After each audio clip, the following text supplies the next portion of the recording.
dizut ez daukat gogorik, orain oean nago, goizeko 10 dira, orain ez daukat lanik, kalera bota naute iema!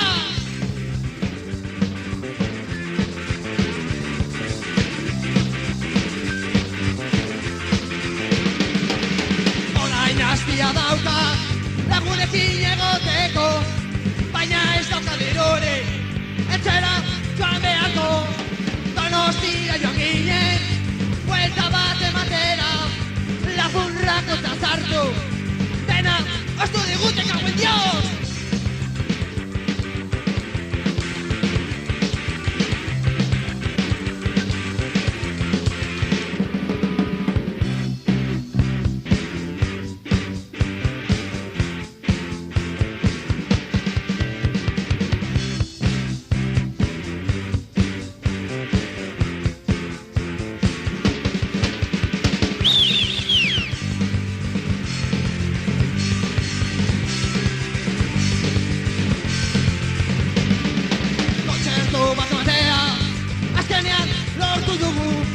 Baina gura bezaria afoniko geratu zaigu, nekagoela letxe, txarrago eze, eta bukatzeko Alberto